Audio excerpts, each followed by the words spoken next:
Talvez mais perto.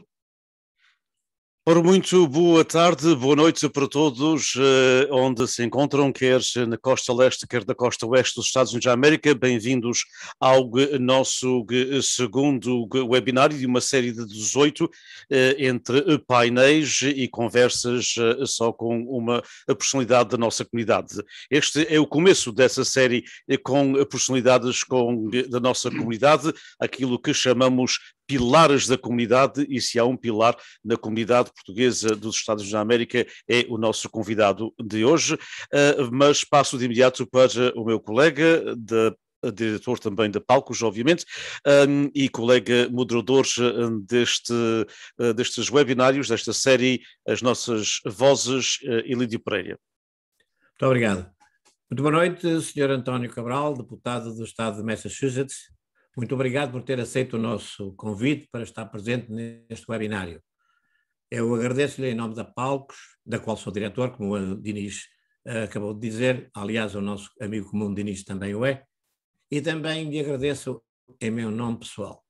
A Palcos dá-lhe os parabéns pelo seu envolvimento político, mas eu, se me permite, aproveito também para salientar o seu passado na educação.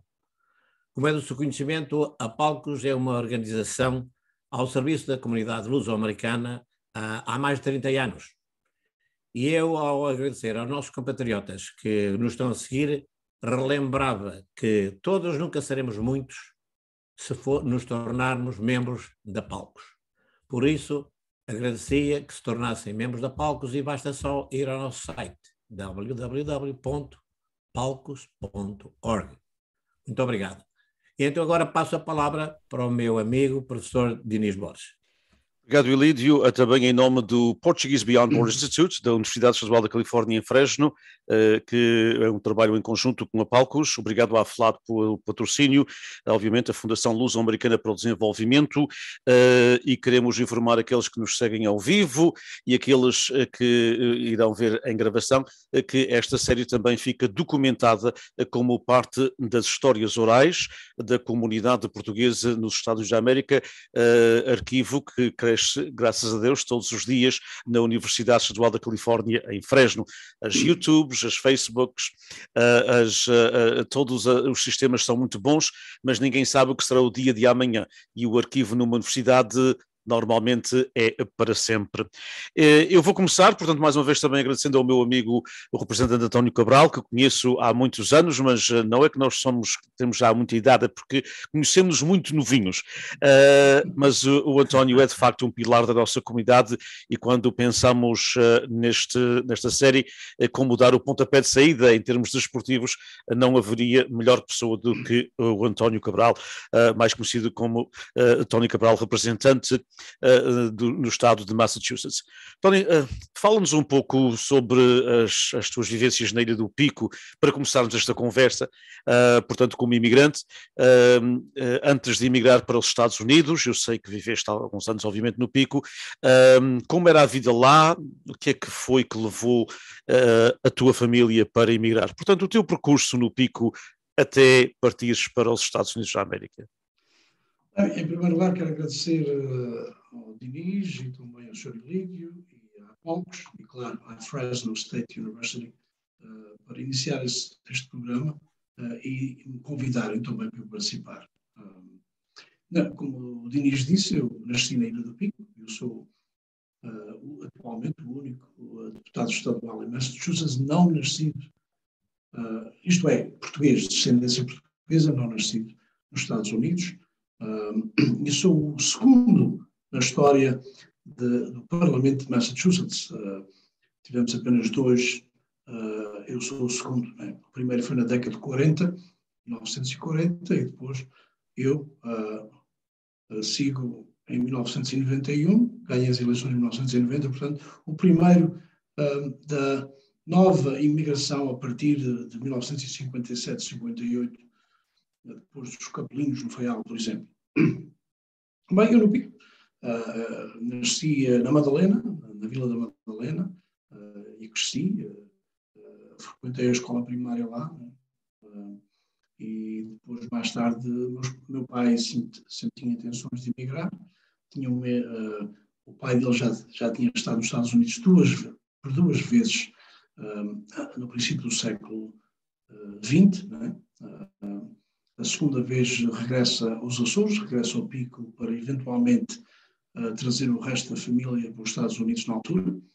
E o que acontece é os Estados Unidos passa pela primeira vez uma proposta, lei, que estabelece as novas regras de imigrar para os Estados Unidos. Isso foi aprovado pelo Congresso dos Estados Unidos em 1924.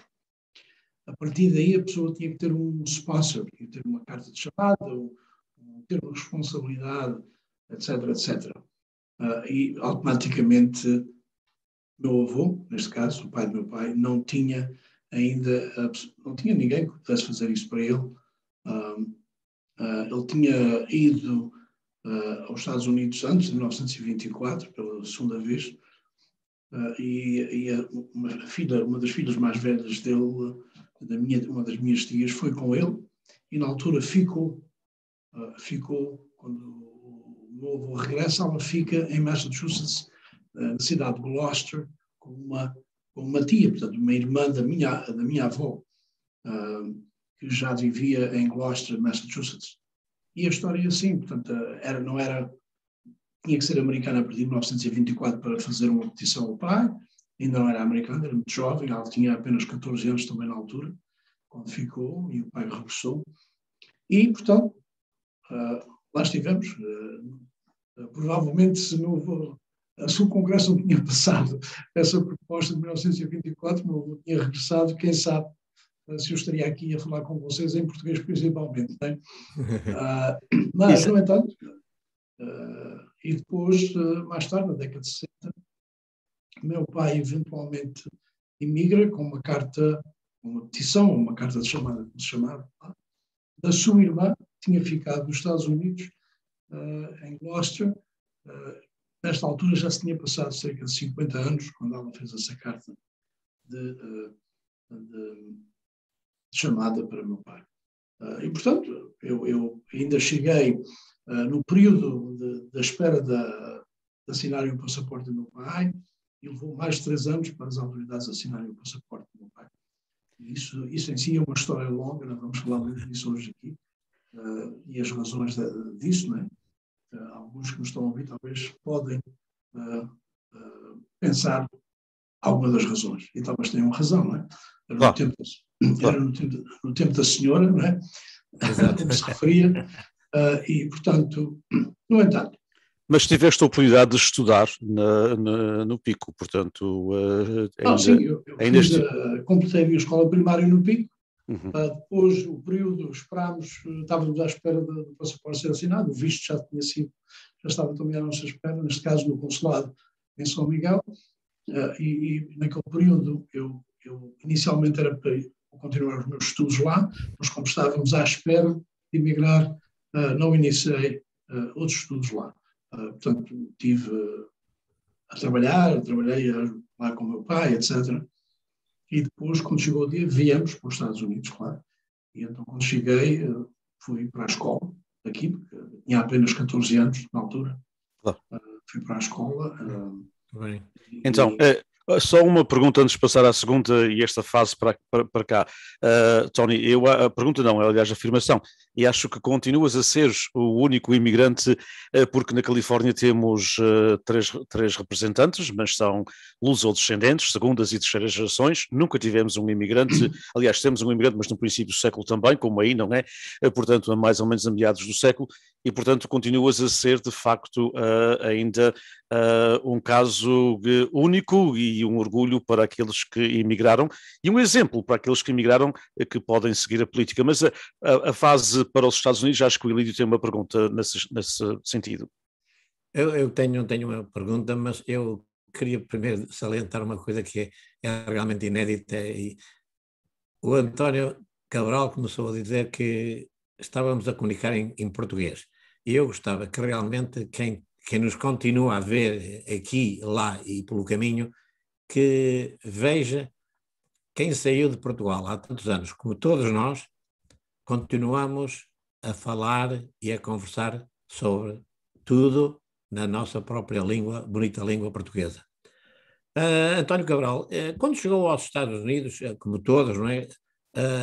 A integração da sua família, houve algumas dificuldades e obstáculos, que aliás, como há sempre, e a comunidade nessa zona para onde veio, em Massachusetts, nesses primeiros anos, tem algumas memórias dessa altura, quando chegou? Sim, eu tenho imensas memórias dessa altura, eu tinha 14 anos já. Inicialmente fomos para Bristol, Rhode Island, onde estava a minha tia na altura, portanto eu tenho imensas, eu graduei do high school, do Bristol High School, e depois então é que mudei para Massachusetts, fui para a universidade. E, claro, a comunidade naquela altura em Bristol estava a crescer, e a crescer rapidamente. E havia, claro, como acontece em qualquer comunidade, em qualquer vila ou cidade onde começa a chegar um grupo de imigrantes e esse grupo começa a aumentar em números, há sempre uma guerra, assim dizemos, uma guerra entre os outros grupos que já estavam, portanto, naquela vila, neste caso é uma vila. Portanto, houve imensos desafios, há imensos desafios para nós nos integrarmos. No meu caso, cheguei à casa da minha tia, que já estava aqui há mais de 50 anos. O português dela era um português extremamente pobre. Ela pensava que estava a falar connosco em português e estava usando palavras inglesas com um sotaque português.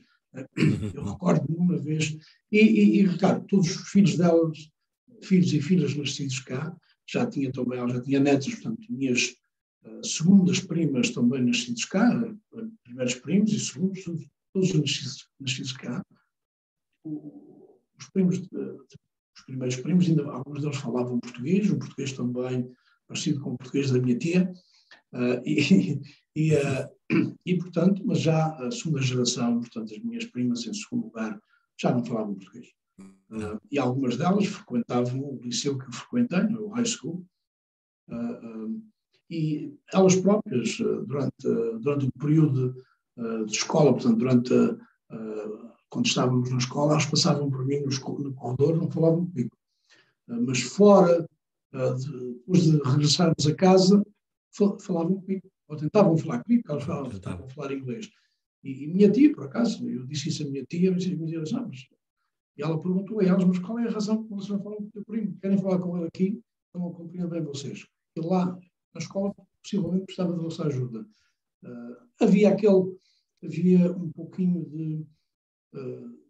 naqueles que já estavam cá há muitos anos, ou já nascidos cá, havia um certo... Não sei se era vergonha, se era medo, o que era. Talvez um sentimento de superioridade, porque já estavam cá e o António Cabral veio para cá. Exato, e também ao mesmo tempo havia uma certa, eu vou usar a palavra vergonha, falta outra palavra, mas mais ou menos isso, que não gostavam de identificar-se com um grupo recém-chegado. E na altura, a maioria daquela comunidade não era portuguesa, não. A maioria era italiana e irlandesa. Eventualmente, a comunidade portuguesa tornou-se uma grande comunidade, mesmo naquela vila, em Bristol, mas não foi fácil, não é? E houve, para mim, com 14 anos, para fazer uma transição de uma língua para a outra, não só para falar, mas para escrever e ler tudo isso, não é? Foi um desafio grande, mas um desafio que eu enfrentei e sempre tive muito apoio dos meus pais, das minhas irmãs, do meu irmão e também da minha tia, ao mesmo tempo. Não é? Um grande apoio nesse sentido. Meu pai já, nos Açores, algumas das minhas irmãs tinham ido para o liceu, tinham iniciado o liceu lá, porque meu pai sabia que a educação era importante, então, chegando a um país novo, as oportunidades eram imensas. Havia a possibilidade das oportunidades serem imensas.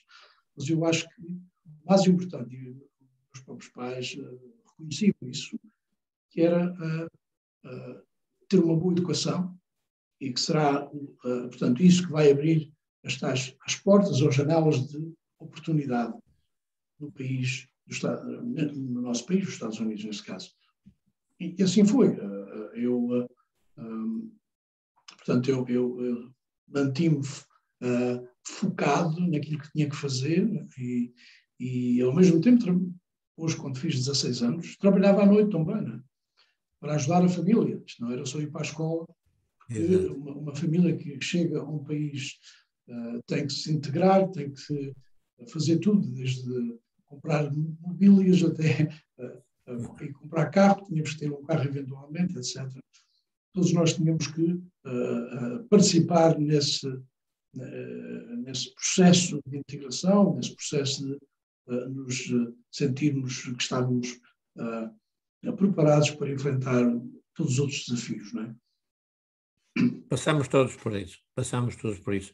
Eu posso lhe dizer que eu tenho 2 filhas e uma já tinha quase 6 anos, tinha feito a primeira classe e foi complicado ela entrar aqui na escola primária, porque foi bastante difícil. Meu amigo Diniz. Pois, agora, como falamos do ensino, acho que é perfeita a oportunidade para perguntar aqui ao Tony, que antes de entrar para a política, portanto, estiveste no ensino. Eu gostava de perguntar o que é que falaste um pouco da motivação e do teu pai e do apoio da família. O que é que te levou a ser professor, como a tua primeira profissão? E, ao mesmo tempo, falar um bocadinho da tua opinião sobre o ensino nos Estados Unidos da América em comparação com há uns anos atrás, quando exerceste a profissão e o que vês hoje. Mas primeiro, o que é que te levou pelo ensino? Foi sempre um ramo de interesse para mim, mesmo quando era criança, ainda nos Açores, ainda no Pico. Um dos meus sonhos seria eventualmente ser professor. Era um dos meus sonhos, um dos meus objetivos, tive a possibilidade de concretizar isso cá nos Estados Unidos. Eu recordo-me quando era miúdo, não sei se recorda, se o Diniz se recorda, ou se o Sr. Elito se recorda, mas na altura havia um programa da Gulbenkian Foundation, da Fundação Gulbenkian, em que montavam bibliotecas ambulantes, não é? Exato. Que tinha livros, passava por cada localidade uma vez por mês, não é? Por mês. Chegava à praça na Madalena, montava também os carros de praça, postava-se ali e abria aquelas 2 portas de trás e a gente entrava, buscar um livro, escolher um livro. Para mim aquilo era um sonho também, não é? Era uma oportunidade de pegar um livro e ler e, ao mesmo tempo, viajar conforme o livro que a gente estava a ler, não é? E, portanto, eu sempre tive esse interesse, sempre tive gostaria de ser isso. Talvez uma das razões era porque, de facto, na altura, os professores eram pessoas que tinham imenso respeito nas vilas ou nas freguesias. Era uma das pessoas que talvez tinham mais respeitados, além do pároco, né, da terra, eram os professores. Eu acho que, e para mim isso, eu gostava disso, quer dizer, para mim, e portanto, esse peixinhozinho, já que vinha de Portugal, não é, que vinha do Pico, consegui concretizar aqui nos Estados Unidos. Portanto, eu depois fui para a universidade e graduei como, ainda hoje considero professor, não estou a exercer a profissão, uma vez professor, sempre professor, né? E, portanto, é um ramo que eu tenho imensa paixão, portanto, mesmo como político sou, tem sido uma das questões que eu tenho trabalhado imenso para promover, para criar mais oportunidades, para ir buscar mais recursos para as escolas públicas que eu represento. Neste caso, o meu círculo eleitoral é em New Bedford, Massachusetts, e, portanto, por isso mesmo que não apoio os charter schools, não é? Porque acho que só roubam dinheiro, ou tiram dinheiro das escolas públicas. não tenho nada contra, se eles quiserem conseguirem donativos suficientes privados para fazer esse trabalho, muito bem, boa sorte, não é? Portanto, esse desejo para servir através do ensino e pelo gosto pela aprendizagem, obviamente, daí passaste para a política e o meu colega Ilídio, portanto, tem uma questão nesse sentido. Exatamente, eu queria lhe perguntar como é que foi a sua entrada para a política? O que é que realmente o levou a entrar na política? E o processo? E, na sua opinião, tem evoluído o mundo da política nestes últimos 30 anos? Bem, à partida também esse bichinho da política é, até um certo ponto, também com raízes na nossa casa, no nosso lar, não é? Se a gente se encontrava, se jantava ou almoçava, não é? Todos juntos em família, meu pai falava em política, meu pai, mas, no entanto, que, na realidade, além desse pequeno bichinho que se falava à mesa do jantar ou da ceia, quando fui para a universidade, de facto, envolvi-me também em atividades políticas na própria universidade. Geralmente, os estudantes da universidade envolvem-se em tanta coisa, não é? E para mim foi também uma nova oportunidade de me envolver. Para mim era uma maneira de envolver-me na comunidade em geral, porque as atividades da universidade geralmente acabavam por ter impacto, principalmente politicamente falando, tinha impacto na comunidade em geral. E, portanto, esse foi parte também daquela educação na universidade. Na universidade aprende-se muito mais do que aquilo que nós vamos inicialmente para lá fazer, não é? E depois, mais tarde, envolvi-me em várias campanhas políticas,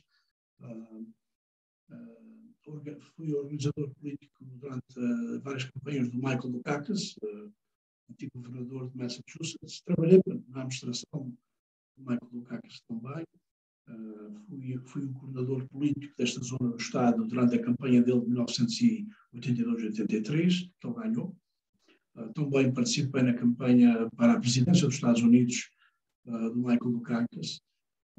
E depois, claro, depois de toda esta atividade, eu concluí que é bom ser professor, temos impacto também na comunidade, temos impacto nos nossos alunos e, eventualmente, esse impacto nos alunos também vai trazer coisas positivas para a comunidade em geral. Mas eu realizei que o meu envolvimento direto, como possivelmente ser uma pessoa eleita para representar aquela zona onde eu resido, onde eu vivo, que teria muito mais impacto. E, ao mesmo tempo, achava que a comunidade luso-americana, neste caso a comunidade portuguesa, precisava de mais vozes, se a gente pode usar este termo durante este tempo. As nossas vozes. Mais vozes que, de facto, pudessem defender também os direitos, ou até um certo ponto, educar. Isto é quase que, às vezes, a política também é a educação. Educar e informar o que é que a comunidade em geral poderá fazer, poderá ter acesso, quais são as oportunidades, quais são os programas. E portanto, eu decidi concorrer e decidi concorrer para a Assembleia Estadual, para o Parlamento de Massachusetts. Foi o primeiro cargo onde eu concorri. Nunca concorri para City Council ou para qualquer eleição local. E de fato, aí em si houve desafios também. Não esquecer, porque a gente, quando analisa uma campanha política, um candidato, uma pessoa se candidata, geralmente são pessoas que têm imensas raízes naquela comunidade. Nasceram ali, cresceram ali, os amigos da escola primária, geralmente são aqueles amigos que se faz o resto da vida, então, na sua maioria. Tudo isso faz parte de uma possível campanha, como ter sucesso numa campanha. Isso, faltava-me isso. Eu sentia falta também disso durante as minhas campanhas políticas. Os meus amigos de escola primária estavam no Pico, não estavam em New Bedford. E, portanto, tudo isso faz falta. Mas, no entanto, eu consegui fazer as pontes necessárias, não só na comunidade na comunidade luso-americana, porque havia e continua a existir, o que eu digo, duas claras distinções na comunidade, são aqueles já nascidos cá de primeira, segunda, terceira geração, e aqueles que são mais recém-chegados, imigrantes mais recém-chegados. Portanto, tinham-se fazer pontos com o resto dessa comunidade e, ao mesmo tempo, pontos com outras comunidades. Em New Bedford é uma comunidade, é uma cidade que tem várias outras etnias e para se ganhar eleições não se pode ganhar só com um grupo étnico. Não é? Exato. Saber fazer aquelas pontes com, seja a comunidade de descendência irlandesa, seja a comunidade de descendência, neste caso, em New Bedford, também a porto-riquinha, portanto, latina, hispânica também, e polaca também, temos uma comunidade extremamente grande, polaca, e franco-francesa, né? Descendentes franceses, mas do Canadá. Portanto, foi isso que eu fiz, foi isso que eu tentei fazer. Eu acho que isso veio ajudar a fazer uma campanha diferente, porque também o votante, neste caso, ou aqueles que apoiam a campanha, têm que se sentir confortáveis. De facto, a pessoa não é completamente alheia a eles e as ideias ou a campanha que a pessoa está a apresentar também representa os valores e os interesses daquelas outras comunidades. Pois, a próxima pergunta e que gostaríamos, o próximo tema que gostaríamos que abordasses tem precisamente seguimento na pergunta que o Lídio fez e é na participação política. Portanto, disseste dessa junção, digamos assim, entre as várias etnias para conseguir, portanto, uma coligação que traga os votos suficientes para uma eleição, mas uma das nossas lutas em todas as comunidades é a participação da nossa comunidade na vida cívica americana, votando, envolvendo-se em campanhas e até concorrendo a cargos públicos. Nem toda a gente pode ser representante ou senador estadual, mas há cargos públicos desde distritos escolares até outros distritos também. Como é que tu vês a comunidade de hoje em termos políticos? Achas que, no caso de Massachusetts, temos representação adequada e de outros estados que conheces também bem? Necessitamos de mais envolvimento? Qual é a tua ótica e que podem fazer as nossas organizações, apesar de serem não lucrativas, como a Palcos, mas que podem fazer as nossas organizações também para haver uma maior participação cívica?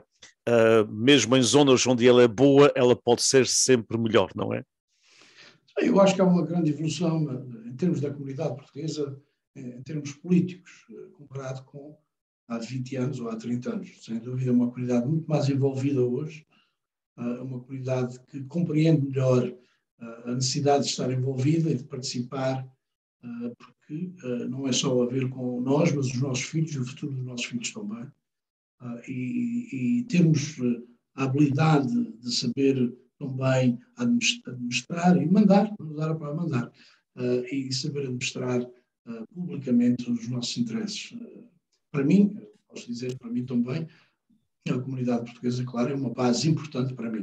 É um grupo importante para mim, tenho sido feliz nesse sentido e continuo imenso agradecido ao apoio que tenho tido da comunidade em geral e de outras comunidades, mas também, como eu disse, a comunidade portuguesa ou a comunidade luso-americana é uma base importante para mim no círculo eleitoral.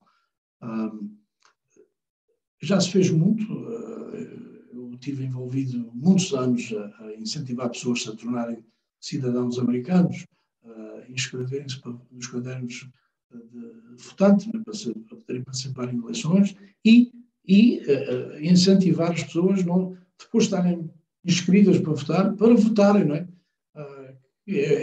Isto é uma campanha em 3 fases, não é? E essa campanha sempre continua. Eu continuo a fazer, não só a nível comunitário, a nível do meu círculo eleitoral, mas a nível de Estado. Por exemplo, ainda há 2 semanas atrás, vai fazer agora 2 semanas, tivemos um debate na Assembleia para reformar certos sistemas relacionados com o processo de votar. Portanto, chama-se, a proposta era Votes Act, portanto, para modernizar e para atualizar certos processos de votação durante as eleições, e também como é que as pessoas se devem inscrever para votar.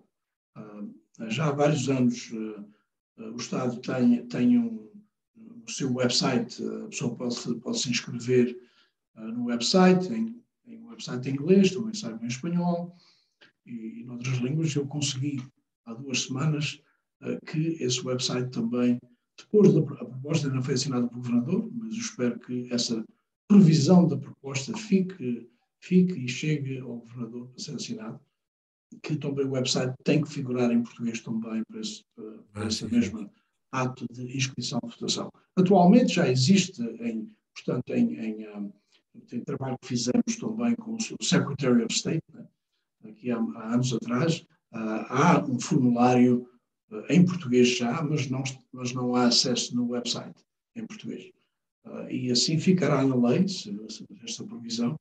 Portanto, é tudo uma combinação de coisas e, de facto, quando estamos lá e podemos apresentar propostas, estamos lá, isto é, se há um representante estadual, um senador estadual, que, de facto, conhece profundamente aquilo que é importante para a comunidade ter mais envolvimento, só precisamente podemos fazer isso. A gente não está como no famoso peça de teatro Hamilton, né? Hamilton.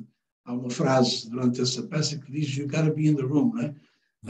Quem não está no quarto não pode influenciar o que está a acontecer.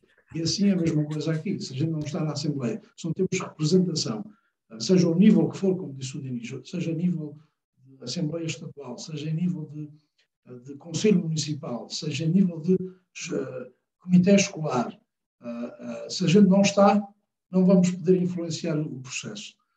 Portanto, é importante que a gente consiga eleger mais pessoas e incentivar. Há aqui um setor da comunidade que temos ainda muito trabalho a fazer, que é o sexo feminino. Precisamos de mais envolvimento das mulheres da comunidade, né?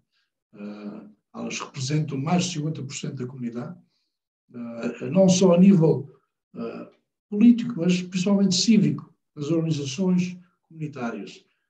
Geralmente são lideradas ainda por homens, na sua maioria, e pessoas já de uma certa idade.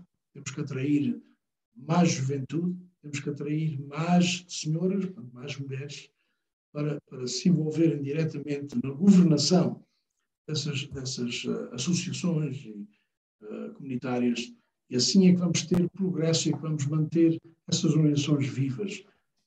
O que é que temos que fazer? Eu não tenho as respostas todas, mas tenho muitas perguntas que posso fazer, mas também estou aqui pronto para trabalhar, para que a gente consiga dar um pouquinho, uma voltazinha ao que está a acontecer, ao que tem que acontecer para essas organizações comunitárias terem mais sucesso ou manterem-se. Algumas delas, infelizmente, principalmente durante a pandemia, têm enfrentado imensos desafios, ao ponto que algumas delas provavelmente vão encerrar permanentemente. Espero que o número não seja grande nesse sentido. Meu caro, isto realmente são assuntos que têm pano para mangas e está-nos a explicar e está-nos a informar cabalmente. Disse, e eu vou repetir o que disse, que está a tentar que as pessoas se naturalizem americanas para poderem votar, mas para votarem mesmo, porque em democracia é um direito que nos assiste, votar. Eu agora sei que está sempre ligado à comunidade, como acabou de dizer, tanto como político como educador. E como é que vê a nossa comunidade hoje com os desafios porque a imigração estancou, particularmente nos últimos anos. Como é que o António Cabral vê a nossa comunidade luso-americana depois deste estancamento de imigração? A comunidade, como sabem, temos tido pouca imigração, isso automaticamente também modifica as coisas até um certo ponto. A comunidade, em certo lugar, começa-se a integrar mais claro, e a juventude não necessariamente está envolvida ao ponto de manter algumas destas organizações cívicas comunitárias. tem que haver um trabalho feito nesse sentido para alterar esta situação, mas eu acho que a comunidade tem futuro e a própria imigração poderá ter futuro. Nós temos também nos envolver no debate, na conversa a nível nacional, nós dizemos aqui a nível federal, em termos de imigração, porque é importante nós estarmos envolvidos nesse debate, nesse acontecimento, e isso tem que ser... Porquê? Mesmo uma pessoa que quer emigrar, por exemplo, de Portugal, ou dos Açores, qualquer região de Portugal, está a levar entre 10 a 12 anos. E, portanto, 10 a 12 anos é uma vida é uma vida, não é? A pessoa pode estar à espera de emigrar, se é solteiro, por exemplo, pode se casar, ter filhos, ter já uma família grande, quando chegar à oportunidade de poder emigrar. Portanto, isso tem muito a ver com o sistema atual de imigração que nós temos aqui nos Estados Unidos. Isso tem que ser alterado em vários sentidos, né? E nós temos que participar nesse debate também.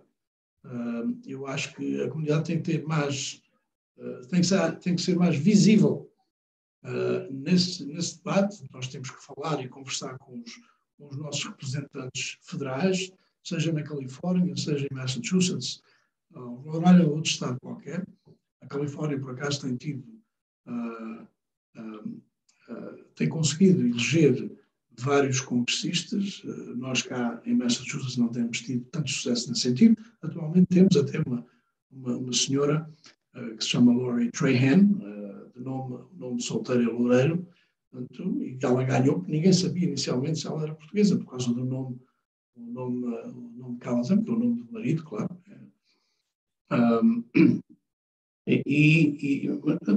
Não quer dizer que temos que eleger só, temos que marcar presença, falar com esses representantes, seja na Câmara dos Representantes, seja no Senado dos Estados Unidos, porque a comunidade em geral, quando se envolve, a comunidade portuguesa, geralmente é imensamente respeitada por as entidades eleitas, mesmo aqui em Massachusetts. Para nós aqui, na minha zona do Estado, na minha região do Estado, os congressistas têm muito cuidado em ouvir e ver aquilo que é as necessidades, os interesses e os valores da comunidade portuguesa.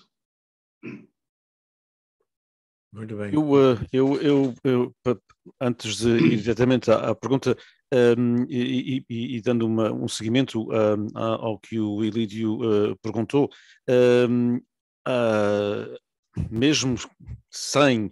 Aliás, não haverá uma modificação, nós todos sabemos, dessa lei nos próximos meses ou talvez anos, infelizmente, porque o debate nacional leva muito, muito tempo e é pena que leve, de facto, 10 a 12 anos para as pessoas chegarem legalmente aos Estados Unidos, quando em 1968 levou o meu pai 9 meses e meio, quase 10 meses, para o processo ir do primeiro ao último dia.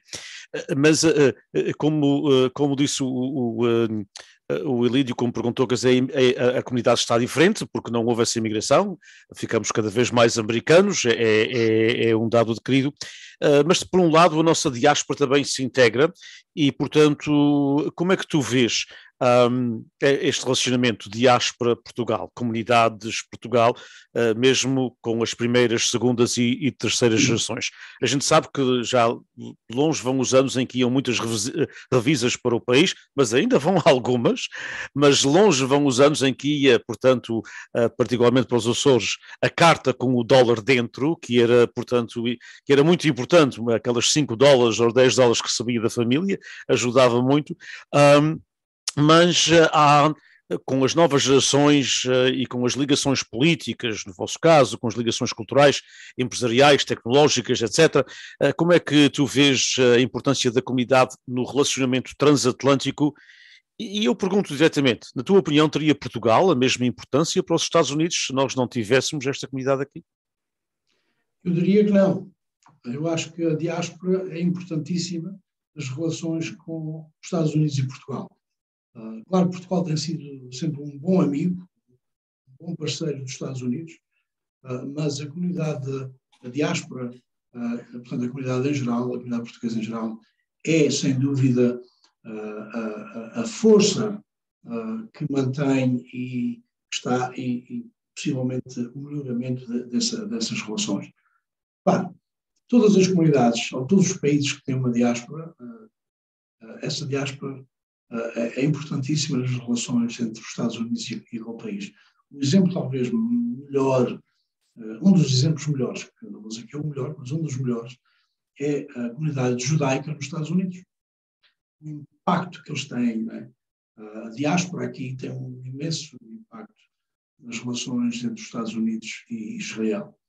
Se não fosse a diáspora, Israel talvez não tivesse na situação que está, em termos de poder próprio, ter poder, ter as instituições que têm para se manter, que é, na realidade, a única democracia no Médio Oriente, e, portanto, a diáspora judaica é fundamental.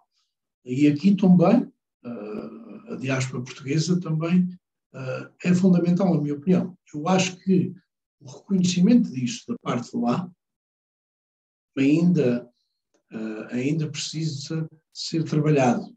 Muito. Eu acho que as autoridades em Portugal ainda não reconheceram, quer dizer, às vezes falam, mas na realidade parece que é um falar da boca para fora, não é? No entanto, eu acho que tem havido também mais comunicação. O que é preciso é mais comunicação e mais intercâmbio entre os vários setores da comunidade, da diáspora, com Portugal, com as autoridades em Portugal. Neste caso, a FLAD tem feito um belíssimo trabalho nesse sentido. Precisava ser mais aprofundado. Não é só 2 dias em Lisboa, 3 dias em Lisboa que vai resolver toda essa situação, vai aprofundar esses laços e fazer com que Portugal em si compreenda mais profundamente, Portugal, as autoridades em Portugal, compreendam mais profundamente o poder da diáspora e como é que essa diáspora pode ajudar de uma maneira positiva a Portugal e às relações entre Portugal e os Estados Unidos. Eu geralmente refiro-me sempre e digo sempre, um dos melhores exemplos é a comunidade judaica. Não quer dizer que nós temos o mesmo poder da comunidade judaica, mas, no entanto, temos muita influência, podemos ter muito mais poder se a gente trabalhar em conjunto com Portugal. Por exemplo, o caso da independência de Timor-Leste, a própria diáspora portuguesa, aqui nos Estados Unidos, também foi fundamental para todo aquele processo de Indonésia chegar a um acordo de haver um referendo, etc. Fez-se muito trabalho aqui na costa leste e também na costa desse lado lá, na costa oeste. Eu recordo-me, eu apresentei uma proposta de lei em Massachusetts para que companhias e para que portanto, o fundo da pensão dos funcionários públicos, da Pension Fund, né, de Massachusetts, e então, falando da Pension Fund, o maior Pension Fund no país é a Califórnia, né? Para não investir em companhias na altura que trabalhassem e fizessem investimentos na Indonésia. Era uma maneira de cooperação internacional usando os nossos, portanto, as nossas, aquilo que temos ao nosso alcance.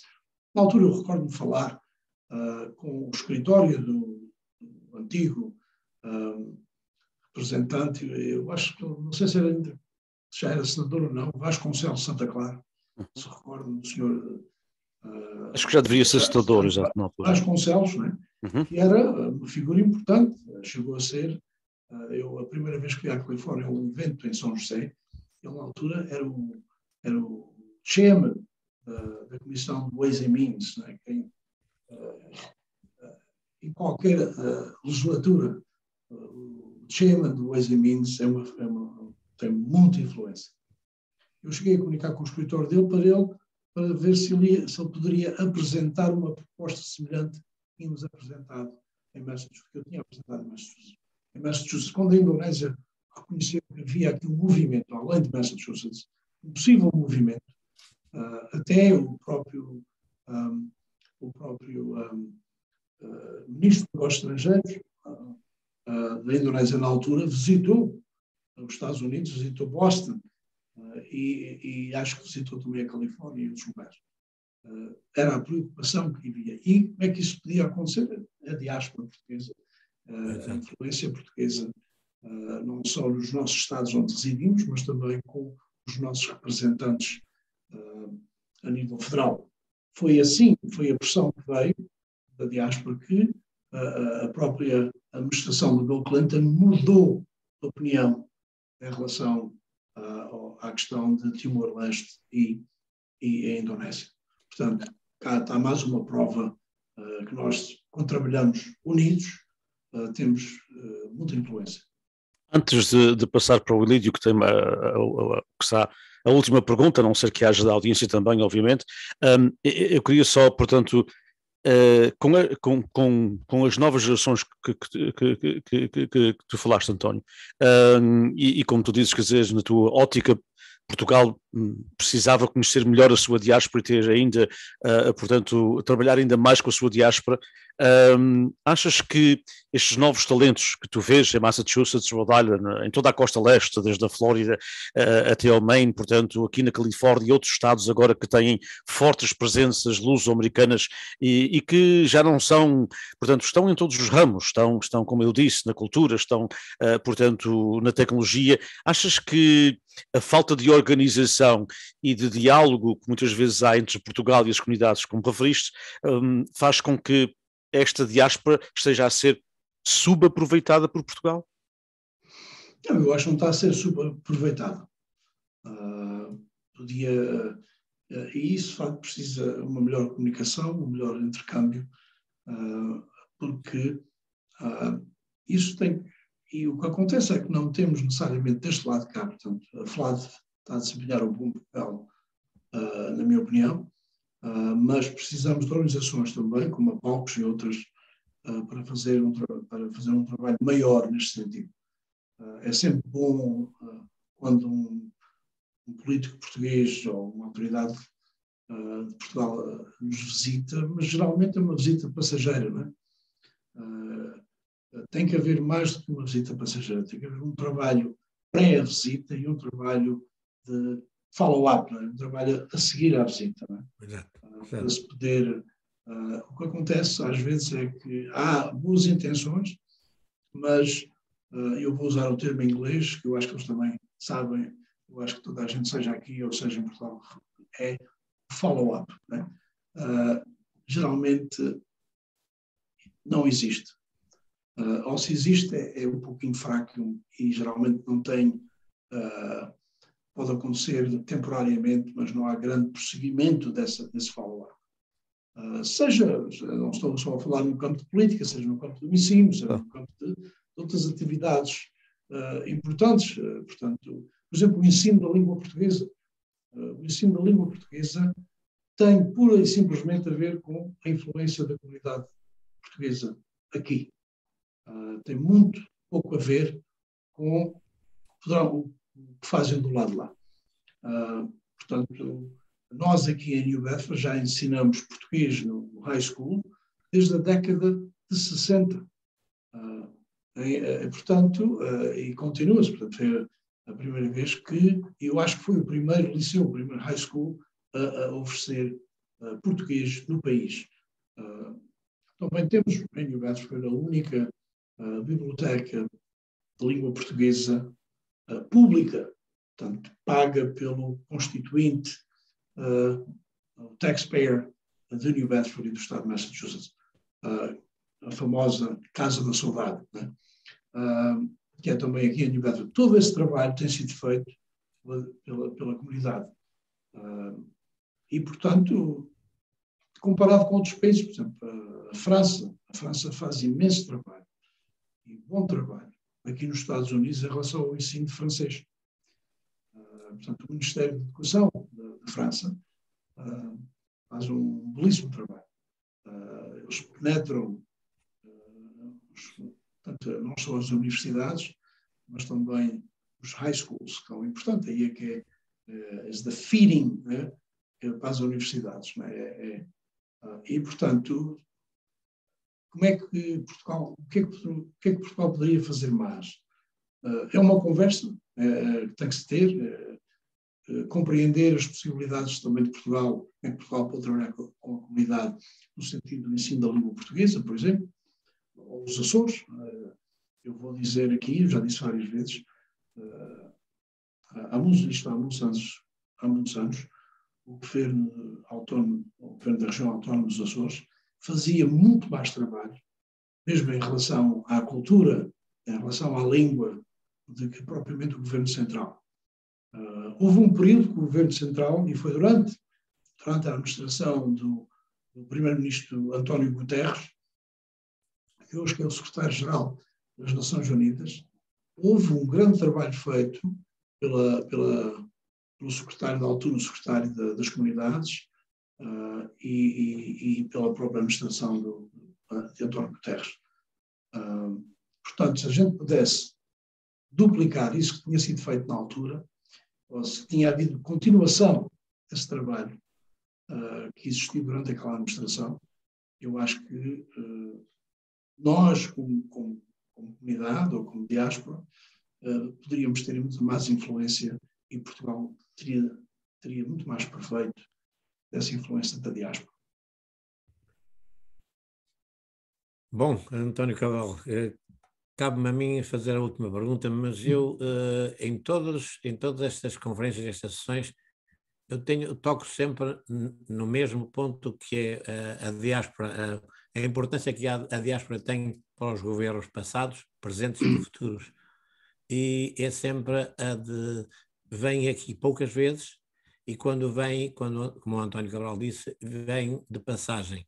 É muito importante tirar fotografias com o António Cabral, porque o António Cabral é um político muito importante na área de Massachusetts, mas isso não é o suficiente. O António Cabral, de certeza absoluta, prescindia da fotografia se tivesse 1 hora ou 2 horas para conversar com alguém que viesse de Portugal, do governo, para conversar consigo sobre estes pontos.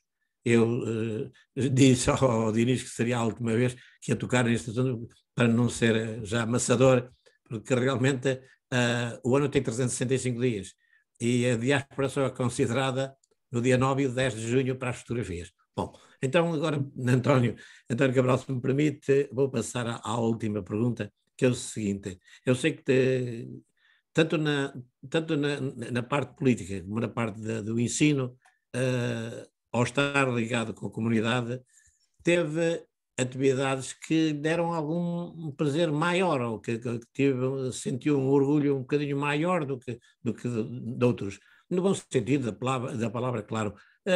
Pode-nos dizer quais foram as atividades de que se sente mais orgulhoso, tanto no campo político como no campo da educação? Bem, eu acho que no campo de educação foi a luta que eventualmente, temporariamente perdemos, mas já ganhamos novamente, é o ensino de inglês para aqueles não nascidos no país, portanto, o bilíngue, portanto, o programa bilíngue. Temos que também já aconteceu na Califórnia, tivemos na altura um cidadão da Califórnia, um residente da Califórnia, veio para Massachusetts também tentar mudar o sistema de ensino. Perdemos, foi um referendo, na altura um referendo, mas já alterámos essa proposta, já eliminámos a proposta que o referendo estabeleceu. Temos uma nova maneira que dá oportunidade aos sistemas escolares em Massachusetts de novamente terem métodos mais eficazes para fazer a transição de uma língua para a outra. Isso, portanto, para mim foi sempre uma luta grande que tivemos aqui em Massachusetts, na Assembleia e depois em termos de referendo. Eu cheguei a debater o presidente da Universidade de Boston University, que era na altura que já faleceu, que era anti-bilíngue, anti-ensino bilíngue, e portanto, isso para mim, na Assembleia, que há uns anos atrás conseguimos eliminar a lei que tinha sido imposta via referendo e estabelecer um novo sistema de ensino. Isso, para mim, foi uma luta importante e eventualmente ganhamos. Não quer dizer que está perfeito, tudo está perfeito. Eu acho que o Departamento de Educação de Massachusetts tem muito trabalho a fazer para poder implementar esta nova método, esta nova lei, mas é um trabalho em progresso, não é? Como se diz. Um outro ponto que geralmente eu estive envolvido diretamente foi uma alteração da lei em Massachusetts de quem é que é responsável de contratar as autoridades em caso de abuso de crianças, seja abuso físico, mental ou sexual. Isto aconteceu durante a grande polémica que tivemos aqui na altura com a Igreja Católica e com outras igrejas. Eu chefiava, na altura, a comissão que eu chefiava, que era a Assembleia, que era responsável para lidar com assuntos deste género. Eu era o chairman, portanto, o presidente daquela comissão, e nós criámos uma proposta que foi escrita por mim e pelo meu staff na altura, para fazer com que qualquer membro do clero, seja a religião que for, passaria a ser mandated reporters. Eu vou usar a palavra em inglês, porque os professores já eram, os polícias já eram, outras profissões, enfermeiros, médicos, etc. Eu costumo dizer, e portanto essa proposta foi uma proposta que foi a proposta minha, e por acaso quando foi o debate aconteceu na Câmara dos Representantes e quando se votou para aprovar na Câmara dos Representantes, oficialmente quem está a presidir a sessão é que assina a proposta de lei, mas vai para o Senado. Por acaso, durante esse debate, durante a votação dessa proposta, também tive a oportunidade de presidir temporariamente durante aquele equipa, e a proposta de lei, que a lei, né, está assinada por mim em termos de ter passado na Assembleia. Eu costumo dizer, eu não tenho regalias nenhumas no filme Spotlight. Se conhecem o filme Spotlight, que tem a ver com essa polémica, mas se lerem os jornais, e até um dos jornalistas era de descendência portuguesa, chamado Michael Resendes, eu estou lá em alguns dos artigos que ele escreveu em relação à proposta que passámos na Assembleia. Era uma proposta, a partir de também controvérsia, porque havia muitas forças contra a aprovação dessa proposta. Por acaso, é uma proposta que eu tenho imenso orgulho de ter portanto, eu ter feito o lobby com os meus colegas e a gente conseguir passar essa lei. Hoje em Massachusetts é obrigatório qualquer membro do clero e qualquer funcionário de qualquer instituição religiosa, não é só o padre ou o reverendo, mas sim acho que há instituições religiosas que têm escolas, por exemplo, e têm outras atividades. Todos aqueles que trabalham com essas instituições também são mandated reporters. E, portanto, eu costumo, vou repetir, não tenho regalias nenhumas do filme Spotlight, mas eu geralmente, como se diz, eu geralmente tenho o prazer, de facto, imenso orgulho. É uma proposta que não só tem a ver com a comunidade, mas é uma proposta que teve um impacto a nível estadual, a nível de país, e até um certo ponto a nível internacional, que ainda hoje há certos países que ainda estão a lidar com essa mesma situação. Amigo António Cabral, temos aqui uma pergunta que vai ter a fineza de responder. Dá-me licença, vou só ler. A pergunta é feita pelo Sr. Anísio Correia. Pede ao Sr. representante para abordar o clima político que se tem vindo a viver neste país. Refiro-me, claro, ao antagonismo absoluto que parece que se verifica a todos os níveis, federal, estatal e até em legislativas locais. Bem, o que está a acontecer hoje, o país está dividido, né? Nós sabemos isso, politicamente falando.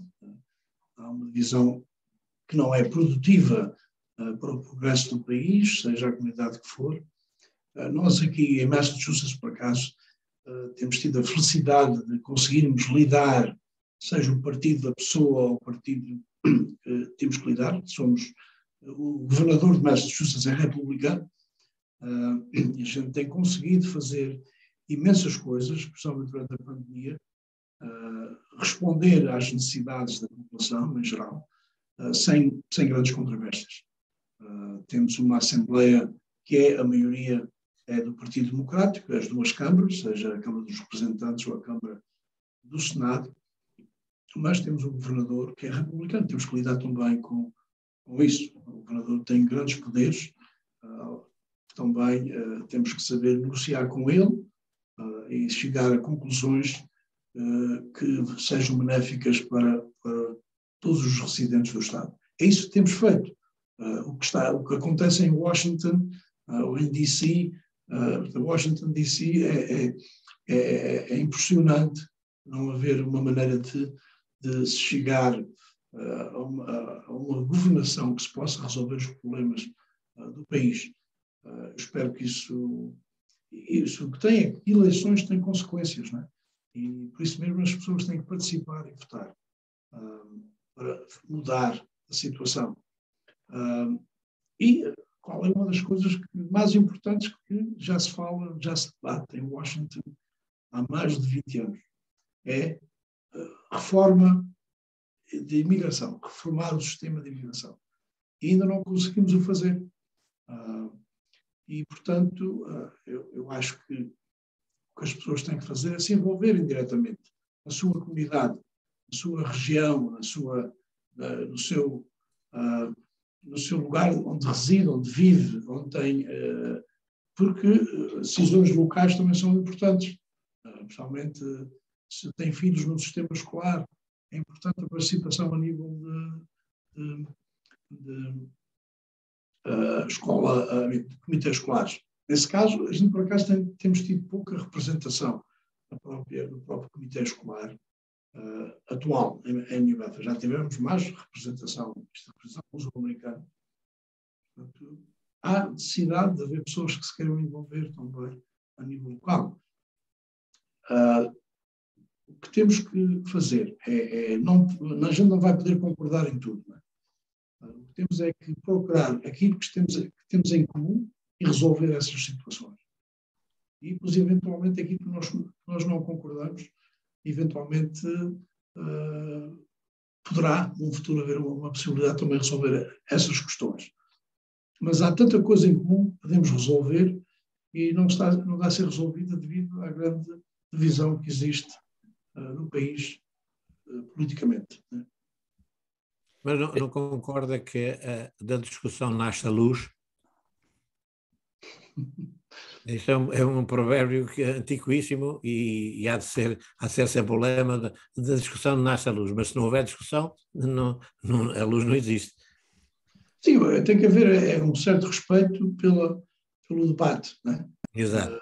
Como eu disse, eu não concordo com todos, nem todos concordam comigo, mas temos que ter uma conversa, um debate, e esse tem que ser feito dentro das normas de respeito e ao mesmo tempo podemos discordar dos assuntos que estamos a debater, mas não ser rude, não é? Com os nossos colegas ou com aqueles que não concordam connosco, não é? Porque amanhã poderá haver uma proposta que aquela outra pessoa, aquela pessoa que hoje não concorda comigo, poderá concordar comigo. Portanto, e assim é que devemos conduzir os interesses públicos. Mesmo já na parte final, porque nós já ultrapassamos a 1 hora, mas eu queria apenas dar seguimento à pergunta do Anísio e levar para o outro lado do Atlântico. Portanto, Portugal acaba de ter eleições, eu sei que tu segues as eleições em Portugal, segues a política em Portugal, conheces os partidos e muitos dos protagonistas dentro dos partidos. Há uma coisa, e eu vou aqui editorializar um pouco, mas também já estou em idade que posso fazer isso, ou seja, há uma coisa que preocupa muita gente, que é a subida do Chega. Mas a subida do Chega, portanto, foi também aqui nos Estados Unidos da América.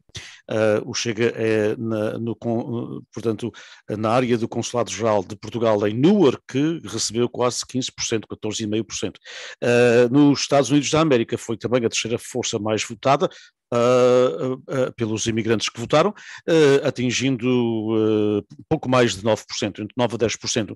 Eu perguntar-te, achas que esta relevância, digamos assim, ou esta elevação, melhor dito, esta elevação do Chega aqui nos Estados Unidos da América tem a ver com o populismo que o próprio antigo Presidente dos Estados Unidos da América pregou durante 4 anos? E teve repercussão na comunidade? É um discurso semelhante, não é? É um discurso semelhante por parte do líder do Chega, semelhante ao ex-presidente dos Estados Unidos. Acho que não é produtivo, mas ao mesmo tempo essa criação, essa aparição do Chega tem muito a ver com o que está a acontecer noutros partidos em Portugal, especialmente no PSD e no CDS, que tecnicamente não faz parte já deste novo Parlamento. E, portanto, há aqui, especialmente o PSD não tem conseguido manter estas forças de diferenças dentro do próprio partido, e eles estão a procurar outro meio de conseguir continuar esse discurso, mas é um discurso um bocado negativo, eu acho que não é produtivo, e numa democracia nova como Portugal ainda é uma nova democracia, não necessariamente é produtivo. Eu acho que não queremos voltar atrás, principalmente eu não gostaria de Portugal voltar atrás. O discurso que se pode fazer quando não há responsabilidades de governação é sempre o discurso que fazem, aquele discurso de contra, que dizem tudo aquilo que têm a dizer e de facto não têm responsabilidade para aquilo que dizem. E às vezes traz consequências, não é? Mas, no entanto, eu acho que a comunidade em geral aqui nos Estados Unidos não é uma comunidade que seja completamente do mesmo partido também, não é? Ou das mesmas opiniões. Temos um setor conservador também na comunidade, alguns nesse setor conservador são pessoas que se recordam de outros tempos que talvez gostariam de voltar a esses tempos. Mas, no entanto, eu acho que é bom haver diferenças de opiniões, logo que sejam construtivas. Atualmente, eu acho que o Chega não tem sido construtivo. Ora bem, e com essa afirmação vamos então a terminar. Muito obrigado ao representante estadual do Estado de Massachusetts, António Cabral, que, como ele disse, é de facto, neste momento, em qualquer hemiciclo onde há, portanto, uma presença portuguesa, ele é o único que é imigrante, os outros são todos nascidos nos Estados Unidos da América. É um feito, e não é uma coisa que aconteceu há 3 ou 4 anos, aconteceu já há algumas décadas atrás, desde que foste eleito. Portanto, muito obrigado ao meu colega Ilídio, sempre por comoderar comigo. Obrigado à Palcos por partilhar com o PBBI, o Portuguese Beyond Borders Institute da Universidade Estadual da Califórnia, este projeto, as nossas vozes, com um segmento de painéis e um segmento de pilares da comunidade, que começamos com esta conversa com António Cabral, como eu disse, imigrante da Ilha do Pico, representante no estado de Massachusetts. Obrigado à FLAD pelo patrocínio e obrigado a todos por nos seguirem e, obviamente, como o Ilídio irá dizer em breve, é sempre importante que se façam membros da Palcos. Ele é o diretor, portanto, encarregado da agregação de membros, e ele leva este cargo muito a sério e ainda bem. Muito a sério. Mas antes do Sr. Ilídio intervir, eu queria, se me deixam dizer, quero agradecer também, do fundo do coração, ao Diniz, ao Fresno State e também à Palcos, claro, um obrigado especial à Palcos, tem feito um trabalho de louvor nos Estados Unidos, e um grande obrigado à FLAD, os nossos parceiros do outro lado de lá. E, portanto, o trabalho que fazem em prol da comunidade, em prol da diáspora e em prol da língua portuguesa, que nós devemos ter orgulho de falar e continuar a falar com os nossos filhos também, filhos e filhas, não é? Para que haja continuidade. Portanto, da minha parte, um grande obrigado novamente a todos e um obrigado especial ao Sr. Milídio, por parte que está a representar a Palcos, e o Dinis, que conhecemos há muitos anos. Um dia temos que nos encontrar novamente, seja na Califórnia ou aqui em New Bedford, ou em Portugal, por que não, não é? E para todos que nos estão a ouvir e a ver, um grande obrigado a todos.